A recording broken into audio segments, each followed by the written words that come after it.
Om Namo Bhagavate Vasudevaya. Narayanam Namaskritya Naram Chaiva Narottamam Devim Saraswatim Vyasam Tato Jayamudivye Nashtipraishu Bhadreshu Nityam Bhagavata Sevaya Bhagavati Uttam Shloke Bhaktir Bhavati Naishtiki.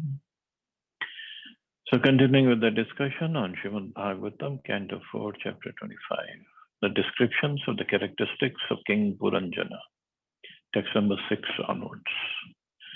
So as we know, Narad Muni has gone to Maharaj Prachin Barhishat, and these are the verses he's speaking, because Narad Muni asked him, what is the purpose of all these fruitive activities that you're doing? So Maharaj Parachin Barishat is saying, Griheshu Kut Dharmeshu Putra Dara Dhanara Dadi Na Param Vindate Mudo Brahmyan Sansara Vartmasu. Those who are interested only in a so-called beautiful life, namely remaining as a householder, entangled by sons and a wife, and searching after wealth, think that such things are life's ultimate goal. Such people simply wander in different types of bodies throughout this material existence without finding out the ultimate goal of life. Those who are too much attached to family life, which consists of entanglement with wife, children, wealth, and home, are engaged in Kuta Dharma, pseudo duties. Prahlad Maharaj has likened these pseudo occupational duties to a dark well, Andhakupam. Prahlad Maharaj has purposefully spoken of this dark well because if one falls into this well, he will die. He may cry for help, but no one will hear him or come to rescue him. The words Brahmyan, Sansar, Vartmasu are significant. In Chaitanya Charitamrita, Sri Chaitanya Mahaprabhu very clearly explains Brahmanda Brahmita Konam Bhagyavan Jiva. All living entities are wandering in different types of bodies throughout different planets. And if in the course of their wanderings, they come in contact with the devotee by the direction of the Supreme Personality of Godhead, their lives become successful. Even though King Prachin Barishat was engaged in fruitive activity, the great sage Narad appeared before him. The king was very fortunate to be able to associate with Narad, who enlightened him in spiritual knowledge. It is a duty of all saintly persons to follow in the footsteps of Narad Muni and travel all over the world to every country and village just to instruct illusioned persons about the goal of life and to save them from the entanglement of karma bandha or fruitive activity. So this kind of activity or this kind of preaching work, one can always be engaged 24 hours, in fact, because the whole planet is full of illusioned living entities. They're full of that. And all we have to do is just, purify ourselves and then preach. And then that will help in more purification, because while preaching, when we are glorifying the Lord, when we are trying to convince others, so first we have to be convinced, and then when you are preaching is basically to convince others about the beauty of devotional service, the importance of taking this path. And when we try to convince others, our conviction increases ourselves. Automatically it increases. And also at the same time, we get the mercy of Krishna, Srila Prabhupada, all the Guru Parampara. So that makes us more fixed up in devotional service. So as Prabhupada said, it's a duty of all saintly persons to follow in the footsteps of Narad Muni and travel all over the world to instruct illusion persons. Very, very important point. And just imagine if Prabhupada hadn't come to America to start this movement, Or many times when he was in New York, he went to the harbor and tried to find out when is Jalduta going back to India. But he just didn't take the ship back.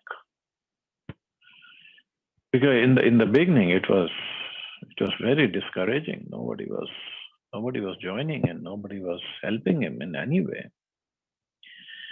So what if he had gone back to India? Then where would we all be right now? So we owe this to Srila Prabhupada, his sacrifice, his hard work, his perseverance. We owe it big time. So if, of course, Prabhupada said travel all over the world, if we cannot travel all over the world, at least in our society, in our building, in the street that we live in, at least we should try to preach, try to bring people to Krishna consciousness, try to help them at least find out the goal of life. That's the least we can do. I don't think we can pay Srila Prabhupada for whatever he has done. At least we try to help him, try to serve him properly. 6-7. Narad Vacha Bho Prajapate Rajan Pashun Pashya Tvayadvare Sangya Pitan Jivas Sangvan Nirghrinen Sahasrashaha. The great Saint Narad said, O ruler of the citizens, my dear king, please see in the sky those animals which you have sacrificed without compassion and without mercy in the sacrificial arena. Because animal sacrifice is recommended in the Vedas, there are animal sacrifices almost in all religious rituals. However, one should not be satisfied simply by killing animals according to the directions of the scriptures. One should transcend the ritualistic ceremonies and try to understand the actual truth, the purpose of life. Narad Muni wanted to instruct the king about the real purpose of life and invoke a spirit of renunciation in his heart. Knowledge and the spirit of renunciation, Gyan, Vairagya, are the ultimate goal of life. Without knowledge, one cannot become detached from material enjoyment. And without being detached from material enjoyment, one cannot make spiritual advancement. Karmis are generally engaged in sense gratification, and for this end, they are prepared to commit so many sinful activities. Animal sacrifice is but one such sinful activity. Consequently, by his mystic power, Narad Muni showed King Prachin Barisha the dead animals which he had sacrificed.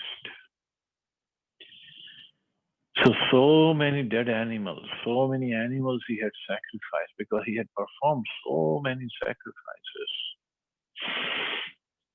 So all these dead animals, Narad Muni, by his mystic power, he showed to King Prachin Barisha that they are waiting. But somebody can say that this is sacrifice. Sacrifice means animals are sacrificed. So how come animals are there to take revenge? Well, if the Brahmins were performing the sacrifice, they're pure, and they perform the sacrifice properly, then the animals who are sacrificed, either they'll get the new animal life, young animal life right away, or they'll get a human life. That way it is okay.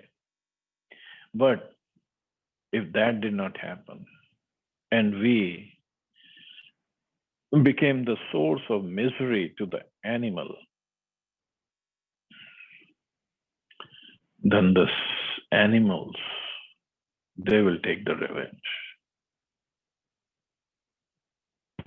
So for those who like to eat meat, that is not even a sacrifice.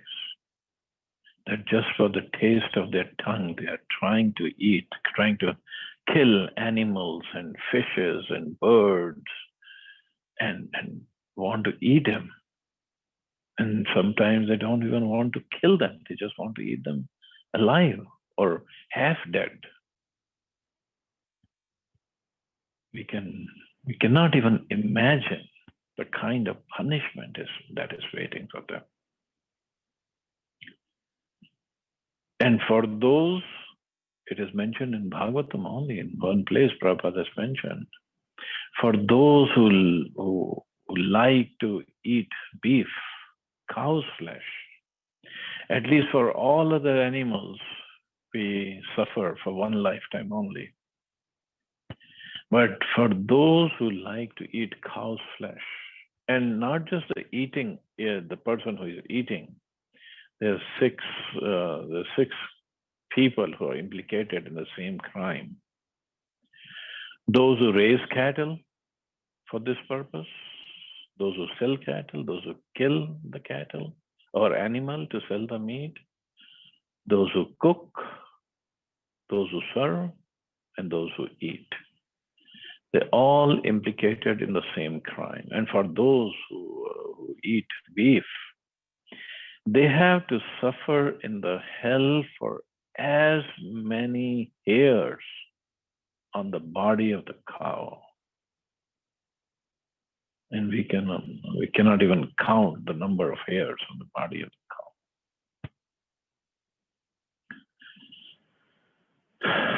It is very, very scary. So that is why these few chapters, they really bring about detachment. And now Narad Muni is starting. And he knew how to preach to King Prachin Barhishat, because other places when he spoke to Dhruv Maharaj or when he later spoke to Prahlad Maharaj or other devotees, he doesn't bring out all these topics. But King Prachin Barhishat, because he was so much engaged in fruitive activities and those sacrifices, Narad Muni wanted to show him the real picture. Ete tvam sampratikshante smaranto vaishasam tava samparetam ayah kutash chindanti uttitam manyavaha. All these animals are awaiting your death so that they can avenge the injuries you have inflicted upon them. After you die, they will angrily pierce your body with iron horns. Narad Muni wanted to draw King Prachin Barhishat's attention to the excesses of killing animals in sacrifice. It is said in the Shastras that by killing animals in a sacrifice, one immediately promotes them to human birth. Similarly, by killing their enemies on a battlefield, the Kshatriyas who fight for a right cause are elevated to the heavenly planets after death. In Manu Samhita, it is stated that it is necessary for a king to execute a murderer so that the murderer will not suffer for his criminal actions in his next life. On the basis of such understanding, Narad Muni warns the king that the animals killed in the sacrifices by the king await him at his death in order to avenge themselves. Narad Muni is not contradicting himself here. Narad Muni wanted to convince the king that overindulgence in animal sacrifice is risky, because as soon as there is a small discrepancy in the execution of such a sacrifice, the slaughtered animal may not be promoted to a human form of life.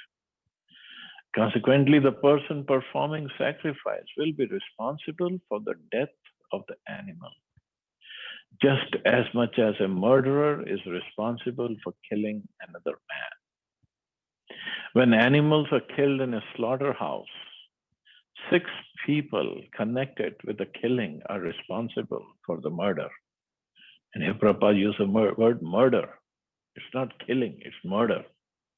Person who gives permission for the killing, the person who kills, the person who helps, the person who purchases the meat, person who cooks the flesh, and the person who eats it, all become entangled in the killing.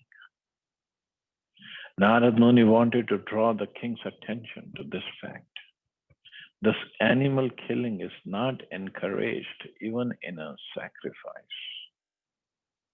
unless and until the person who's performing the sacrifice is perfect and he performs the sacrifice perfectly. Prabhupada says, if there is a small discrepancy, even a small, even one shloka with 1 meter, if it is pronounced incorrectly, then everybody is implicated. So what to speak of killing animals in a slaughterhouse? And slaughterhouse animals are killed by machines, and millions of animals getting killed every day. In fact, every hour, we can say.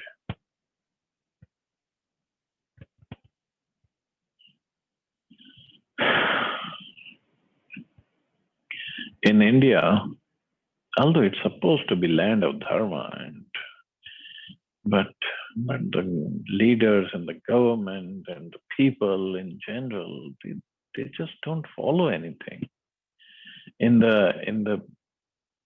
it was right out of whatever, right, after 1947, when the parliament met,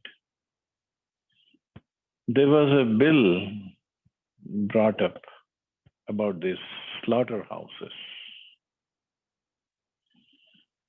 And the bill was, animals are very much tortured in the slaughterhouse. Obviously, they're getting killed. Obviously, that's a big torture. So what was passed became a law that the blades of the machines in the slaughterhouse should be stainless steel blades, as if when they cut them up with stainless steel blade, they're not going to feel the pain. They said the blades get rusted and they feel more pain. This was passed in Indian Parliament.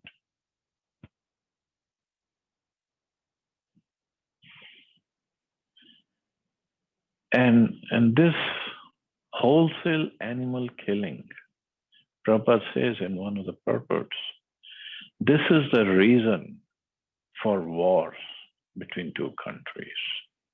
We kill animals on a wholesale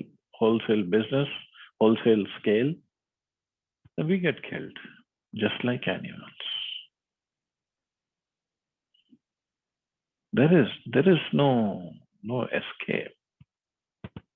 Either we're going to get killed here like animals, or animals are waiting, or all those animals we have killed, they're going to be waiting over there, the other side. They're going to kill. So one way or the other, we cannot run away from this punishment.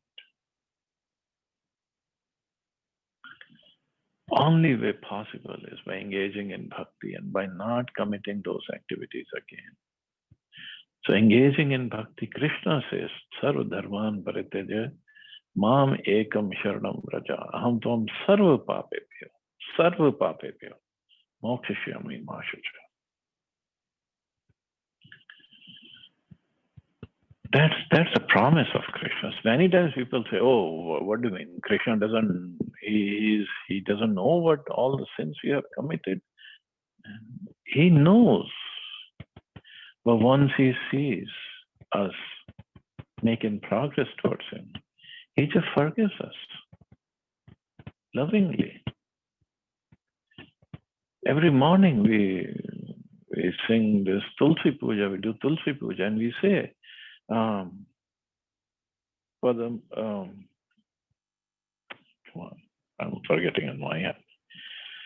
When we do parikrama of Tulsi Maharani, it's a Brahma Hatya Dikani Cha, Tani Pranashyanti, Pradakshina Pade Pade. So, doing parikrama of Tulsi Maharani, she can absolve us from even Brahma Hatya Pap. That's a very big sin of killing a Brahmin. She can absolve us. She can free us from that. So why can't Krishna pardon us from all our sins when we take shelter of his lotus feet? And at the same time, we commit not to commit that sin again.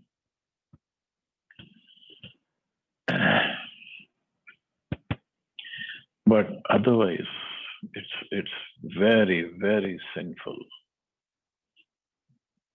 And here King Prachin Parishad, at least he was not eating those animals that he killed in the sacrifice, but still it's a sinful activity.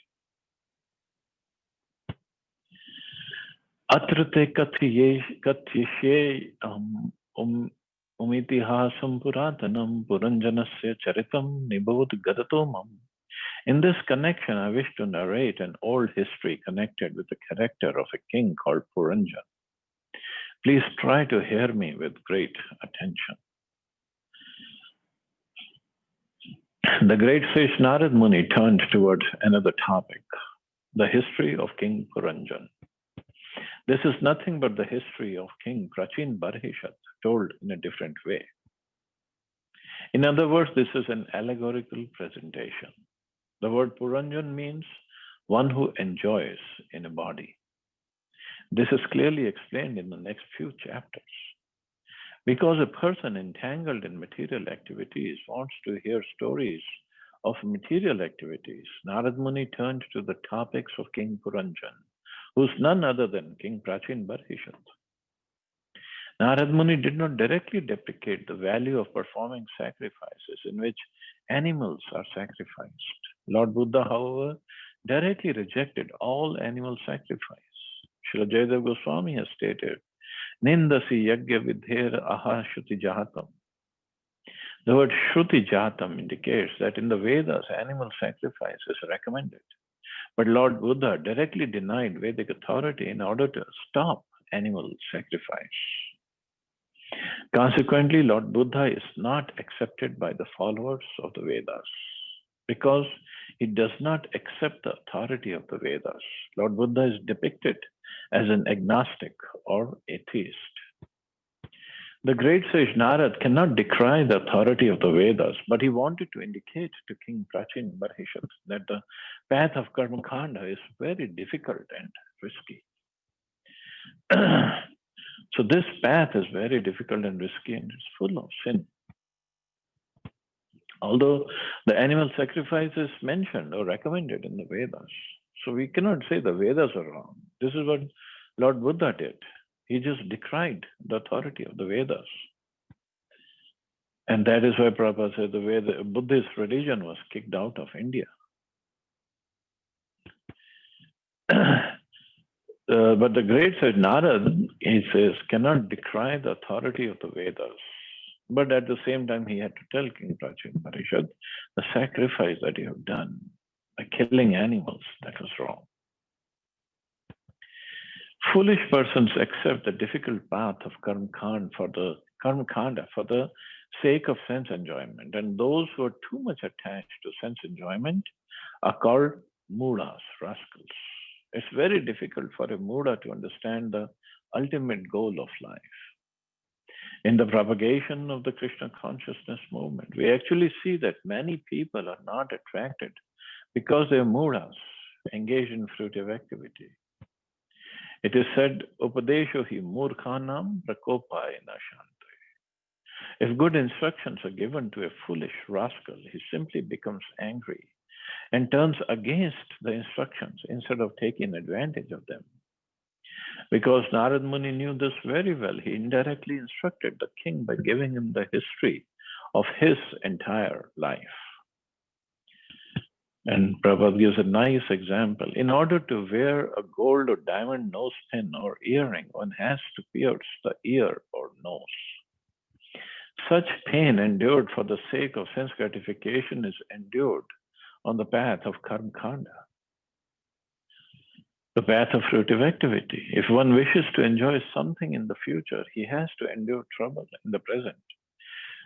If one wants to become a millionaire in the future and enjoy his riches, he has to work very hard at the present moment in order to accumulate money. This is karma kandiya. Those who are too much attached to such a path undergo the risk anyway. Narad Muni wanted to show King Prachin Barhishat how one undergoes great troubles and miseries in order to engage in fruitive activity. A person who is very much attached to a material activity is called Vishayi. A Vishayi is an enjoyer of Vishaya, which means eating, sleeping, mating, and defending. Narad Muni is indirectly indicating through the story of King Puranjan that eating, sleeping, mating, and defending are troublesome and risky. So it doesn't mean we are not going to eat or sleep. That's not that. It's just doing so many fruitive activities to earn so much of wealth, to basically do these four activities in an opulent way is a wastage of time and effort and wastage of human form of life. The word itihasam, history, and puratanam, old, indicate that although a living entity lives within the material body, the history of the living entity within the material body is very old. In this regard, Srila Bhaktivinoda Thakur has sung, Anadi karma phale, padi bhavaranav jale, taribare na dekhi upay. Due to my past fruitive activities, I have fallen into the water of material existence, and I cannot find any way to get out of it. Every living entity is suffering in this material existence from past activities. Therefore, everyone has a very old history. Foolish material scientists have manufactured their own theories of evolution, which are simply concerned with the material body. But actually, this is not the real evolution. The real evolution is a history of the living entity, who is Puranjan, living within the body. Sri Narad Muni will explain this evolutionary theory in a different way for the understanding of the sane person. So Narad Muni is going to tell King Prachin Barhisha the story of King Puranjan. So Puranjan means the soul which is living or trying to enjoy this body, one who enjoys in a body. So it's an allegorical story. It's not that this king named Puranjan.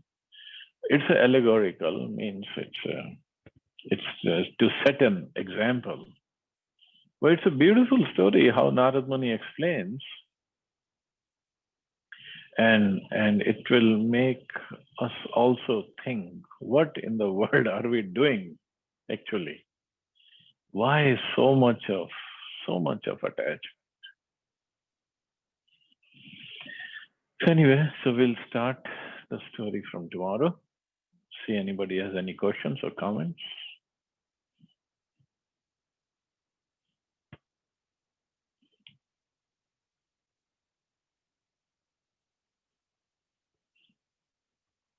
Hare Krishna Prabhuji, Dhanavad Pranam.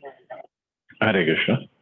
Prabhuji, the day before yesterday, in Surprised area, we had a discussion regarding this Puri. In Puri, general population is allowed to eat fish, and there was a discussion that why is it so?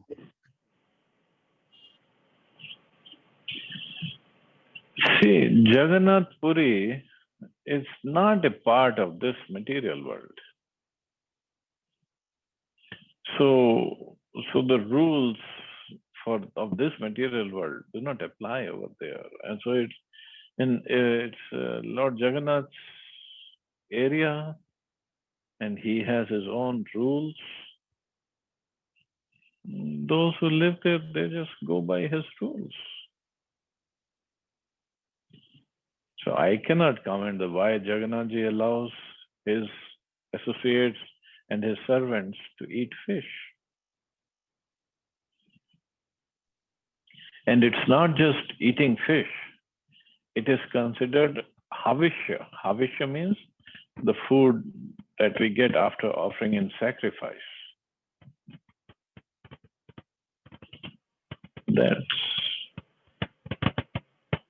That's how it is. Hare Krishna. Prabhuji, I lived in Bengal for 25, maybe odd years, I think 25 years or something. I've seen priests in the temple, no offense to anyone, but they are eating fish. They eat, it's a Yeah, delicacy, I think, or what you call that, staple food in Bengal. So the priest also in eat it. see in Bengal, because they're so addicted to eating fish, they call it jal kakdi, or jal flower of the water. Because they are addicted to eating fish, so they just try to find an excuse. So they are not excused of this animal killing. In Jagannath Puri, that's a different story. But we still don't go and eat fish over there in Jagannath Puri. It's not for us. That injunction is for the residents of Puri. But Calcutta or Bengal, if they are doing it, sometimes they offer it to Kali and then they eat. But that's all nonsense. That's all wrong.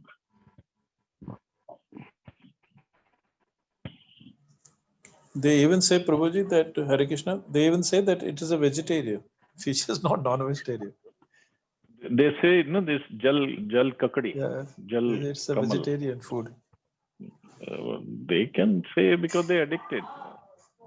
So they just want to find an excuse.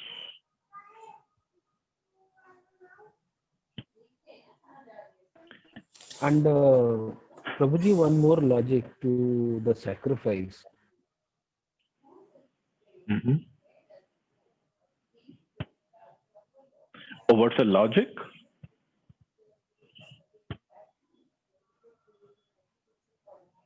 Harival? Hare Krishna. Lost him. Yeah, bro.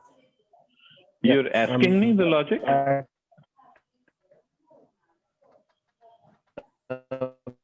One logic, I think is observation from my end. But I don't know whether like it's offensive to say about sacrifice, but then you're pulling an animal See, who this is discussion, strong enough this of sounds and you kill him. see, this discussion of animal Not justice. sacrifice was also done between Chaitanya Mahaprabhu and Kazi, Nawab Kazi. The Chand Kazi. But the point that Chaitanya Mahaprabhu also made, and Prabhupada has made that, the sacrifice that happens, animal sacrifice, and the animal is killed. So the animal that is chosen for killing is a very old animal. I mean, he's going to die anyway. So the point is, by chanting the mantras, the Brahman has to be very pure and powerful. That when he offers the animal's body in the sacrifice, the soul of that animal, immediately he will get either human life, which otherwise it will take him long time, many lifetimes to come to human life, or he'll get a young animal body right away. It's like right away, it doesn't take too long. And the meat wasn't supposed to be eaten by anybody. So that way it was sacrifice was performed. That is why it's okay. But if there is any mistake, then everybody implicated will get punished.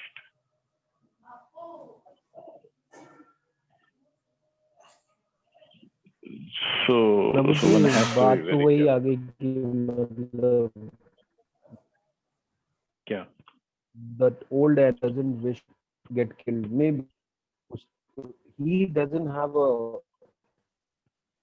voice to say he will or not because of kill me. मतलब just my thought, Prabhuji. Uh, no offense to the scriptures, but if that animal says कि हाँ you can go ahead and kill me, I get another life. That's okay. Yes, but animals, Prabhuji they उसको भी don't होगा have this जब kind of मरेगा. animals don't have this kind of consciousness that they can say.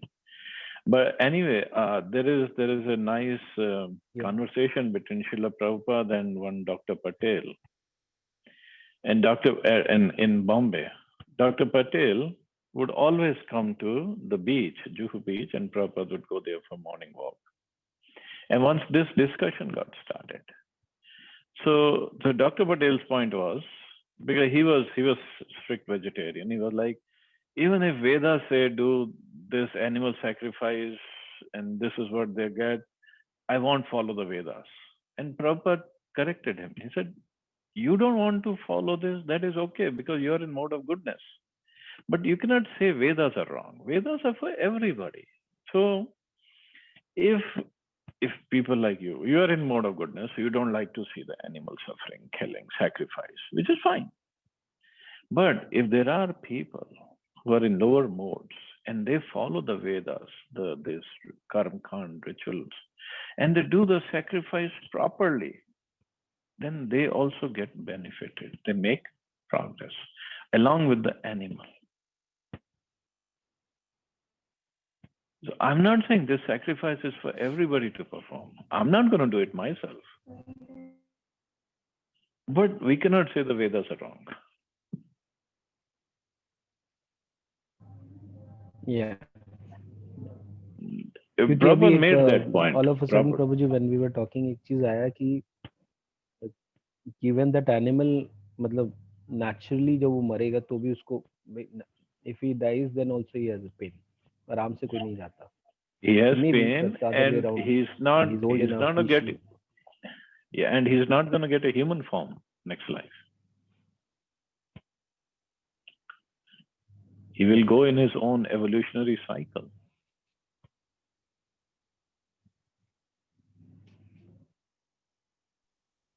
Thank you, Prabhuji. Thank you, brother. Prabhuji, I know we discussed this repeatedly, but आ जाता है Prabhuji sometimes, like, because that's okay. Just a thought. We have to get convinced. Prabhuji, I just recalled a story you told about Jagannath Puri when a pujari was, I think, eating fish, and somebody from here in North India saw him and they were like, what kind of pujari they are? And then later in the night, Jagannath ji came in his dream and they beaten him. You told this story, I think, and around some. It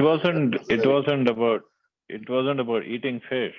It was there's a festival in December, or when it is called Olan Shashti. So what had happened, Olan Shashti, the pujaris offered brand new clothes, clothes that has starch, rice starch, still a mala, offered to Jagannath. So generally the clothes that are offered to the deities are clean. Starch is not considered very clean, so you have to wash it and then offer it. So this devotee, Pundrik Vidyanidhi, he went to take darshan, and this came to his mind. Why these pujaris are offering like this? Don't they know the real scriptures, the injunctions? So he did not say it to anybody. He just mentioned it to his friend, Swarup Damodar Goswami. And he came back. So at night, Jagannath and Balramji, they came in his dream and they slapped him. They said, who are you to tell us what kind of rules we need to have? We follow whatever we want to, and our pujaris follow whatever we tell them to. So you keep your rules to yours. And they slapped him. And in the morning when he got up, he had his cheeks were all swollen and red. And similarly, Ramanujacharya, when he came to take darshan of Lord Jagannath in Jagannath Puri, he was also surprised that these pujaris, they don't follow any rules. Shri Sampradaya means very strict follow of Pancharatrik Vidhi to worship the deities. So at night, Jagannathji appeared in his dream. He said, who are you to tell what rules they should follow? They follow whatever I tell them to. You want to impose your rules, you get out of here. And he kicked him. And Ramanujacharya woke up in Sri Rangam next morning, and he never came back to Jagannath Puri. So Jagannath Puri is different. It's completely different place. That it's like Jagannath Ji's logic there. That's his house. He does whatever he wants to. Right. So we go and we just enjoy. That's all. That's what we have to do. Yes. Everywhere, every Vaishnava follows Ekadashi except people of Jagannath Puri. So what can you say?